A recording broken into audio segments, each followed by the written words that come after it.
आज हम कुछ नया करेंगे। मैं हर बार कहती हूँ कि कुछ नया करोगे तो कुछ नया पाओगे। इस बार हम विक्रम बेताल की स्टोरी सुनेंगे। आज तक हम हमारी मातृभाषा गुजराती में रीडिंग करते आए।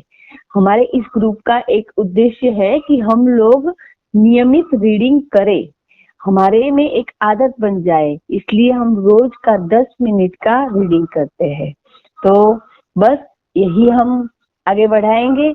और इस बार विक्रम बेताल की जो स्टोरी है, आपको एक आश्चर्य होगा कि हार्वर्ड यूनिवर्सिटी में एमबीए विद कम्युनिकेशन करने वाले स्टूडेंट के लिए ये ऑफिशियल बुक है।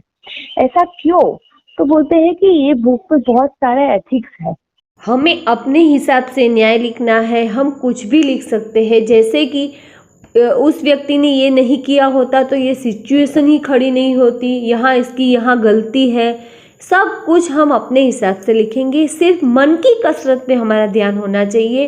मन की कसरत के लिए ही हम ये रीडिंग करते हैं और इसमें ऐसे मोरल लिखते हैं, न्याय लिखते हैं। विक्रम, कथा तो तुमने सुन ली। अब बताओ कि सबसे बड़ा त्यागी कौन है? किसने सबसे बड़ा त्याग किया है? सोमदत्त का, मदन सेना का, पति का, फिर उस चोर का? ऐसे तो पति का है। अपने हिस्से का मेरे हिसाब से, मैंने अभी आगे पढ़ा नहीं है, बोल रही हूँ कि अपनी पत्नी को किसी के पास जाने देना, पहले नहीं उसको नहीं छूना और उसका वचन पूरा करने के लिए जाने देना।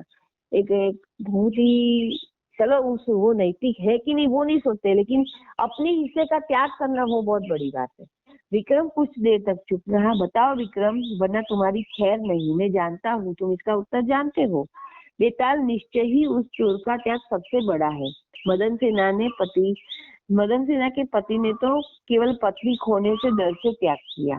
सोमदत्त के मन में राजा का दंड का डर था, लेकिन चोर का काम तो चोरी करना है, फिर उससे उनको कोई लेना देना नहीं था। वो बात भी सही है विक्रम राजा की, कि उसने मदन सेना को छोड़ दिया, इसलिए उसका त्याग महान है। बिल्कुल ठीक कहा तुमने विक्रम। अब क्या होगा? अब हमें पता है कि फिर से चला जाएगा। वो चला जाता है। यहाँ पे आधे पेज पे उसका वर्णन हर बार होता है, लेकिन मैं नहीं पढ़ती हूँ क्योंकि इसकी कोई जरूरत, वही का वही सेम टू सेम लिखा होता है। और कल क्या होता है, कल कौन सी स्टोरी है, वो हम पढ़ेंगे। अब उसमें त्यागी कौन है? चोर त्यागी है, सोमदत्त त्यागी है, मदन सेना का पति त्यागी है, कि मदन सेना खुद त्यागी है? क्या है वो हम अपना व्यू बता चुके हैं। यहाँ विक्रम अपना व्यू बताता है। विक्रम कुछ देर तक चुप रहा। बताओ विक्रम, वरना तुम्हारी खैर नहीं। मैं जानता हूँ इसका उत्तर तुम जानते हो। बेताल, निश्चय ही उस चोर का त्याग सबसे बड़ा था।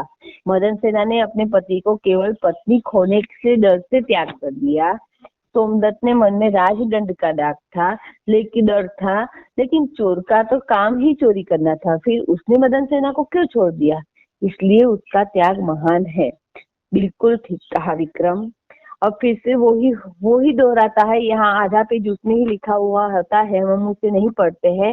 फिर नई कहानी शुरू होगी, उसमें क्या बात है वो हम देखेंगे। अब विक्रम कुछ भी नहीं उत्तर देता है, फिर भी बेताल एक नई कहानी शुरू करता है। वर्धमान नगर में धर्म। हमें पता है कि हर बार जो बेताल है वो छूट जाता है, फिर उसको पकड़ता है, फिर वही शर्त रखता है कि यदि तुम जवाब जानते होगे और नहीं बोलोगे तुम्हारा माथा चूर चूर हो जाएगा, और तुम नहीं जानते होगे तो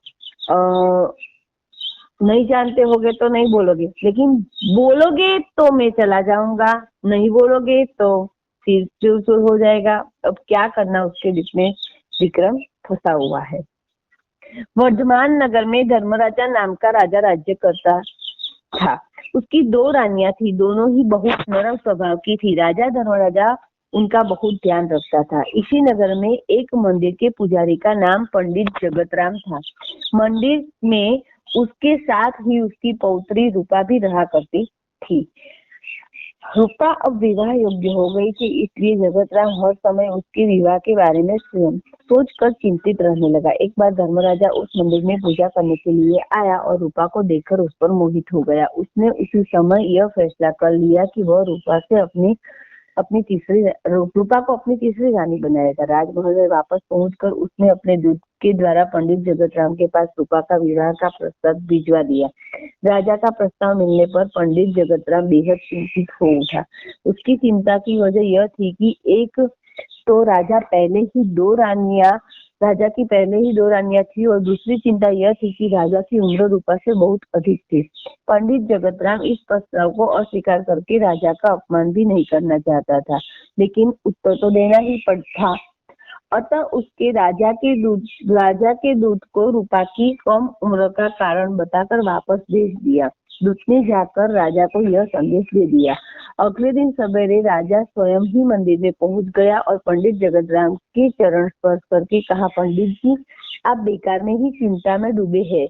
मैं आपको विश्वास दिलाता हूँ कि रूपा को किसी भी प्रकार का कष्ट नहीं होने दूंगा। राजा के द्वारा स्वयं आग्रह करने पर पंडित जगतराम मना न कर सका। उसने इस विवाह के लिए स्वीकृति दे दी। राजा ने पंडित जगतराम को धन्यवाद अदा किया और वापस महल में लौट गया। कुछ दिन बाद राजा धर्मराजा और रूपा का विवाह बड़ी धूमधाम से हो गया। रूपा अब महल में छोटी रानी के रूप में रहने लगी। दोनों बड़ी रानियां भी उससे बहुत प्रेम करती थी। राजा ने रूपा को पूरा मान सम्मान प्रेम दिया। रूपा भी दोनों रानियों की तरह बहुत नरम स्वभाव की थी। अतः राजा धर्मराजा उसका भी विशेष ध्यान रखते थे। पूर्णमासी के दिन राजा अपनी तीनों रानियों के साथ महल के उद्यान में टहलने के लिए आया। आकाश में चंद्रमा पूर्ण रूप से खिला हुआ अपनी अनुपम छटा बिखेर रहा था। घूमते घूमते जब बड़ी रानी ने कोई परेशानी अनुभव की तो राजा ने उससे पूछा, प्रिय क्या हुआ? महाराज, चंद्रमा का तेज प्रकाश मुझसे सहा नहीं जाता, पीठ में जलन होने लगी। राजा ने जब बड़ी रानी की पीठ देखी तो वहां चंद्रमा का प्रकाश पड़ने का फफोले पड़ गए थे। राजा ने तुरंत पालकी मंगवाई और उसमें बिठाकर वापस महल में उसके कक्ष में भिजवा दिया। राजा अब मंजली छोटी रानी के साथ उद्यान में सैर करने लगी।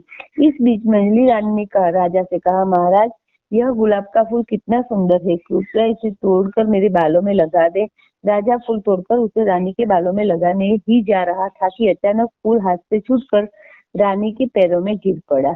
फूल के पैर पर गिरते ही रानी दर्द से तड़प उठी।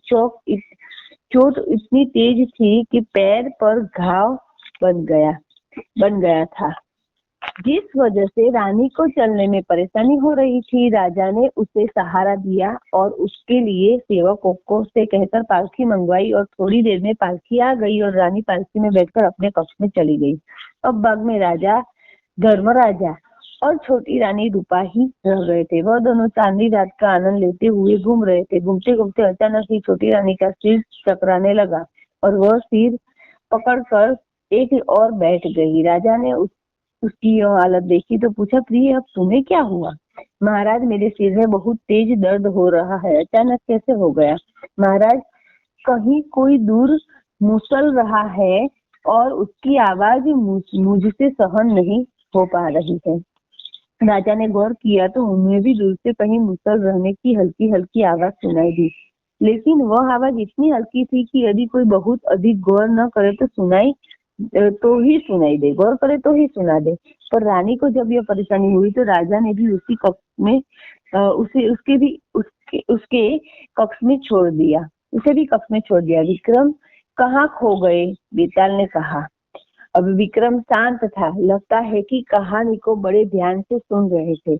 अब बताओ कि तीनों रानियों में से सबसे अधिक नरम स्वभाव की कौन थी और क्यों? बेताल ने प्रश्न पूछा।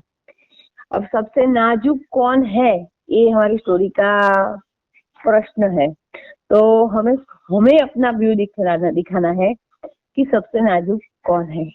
हम अपने हिसाब से बस अपनी भी कोई मन कहानी बना सकते हैं, अपना भी व्यू रख सकते हैं, अपने हिसाब से सब बोलना है। ऐसा नहीं कि भाई कोई क्या सोचेगा, बस जैसे ही कोई मन में थॉट आता है हम लिख सकते हैं। अब हम अपनी आवाज में भी रिकॉर्ड भेज सकते हैं, कुछ भी कर सकते हैं। हम सभी स्टोरियों को अपने हिसाब से लेंगे, उसने जैसे कहा है वैसे ही लेना ऐसा नहीं है। हर व्यक्ति का अपना अलग नजरिया होता है। हमारी कल्पना शक्ति बढ़े, हमारी थिंकिंग पावर, अंडरस्टैंडिंग पावर बढ़े, इसके लिए हम ये स्टोरियां पढ़ रहे हैं। और अपने हिसाब से उसे देखना है, अपने हिसाब से उसको अंजाम देना है, भले ही इसमें इसका अंजाम लिखा है। बस तो आज यही रुकते हैं और इसके बारे में सोचते हैं। एक अलग सा सवाल है, नाजुक कौन है? अब नाजुक किसको कहते हैं ये लोग, वो भी सोचने वाली बात है। हमें सिर्फ सुनना नहीं है, अपना मत लिखना है।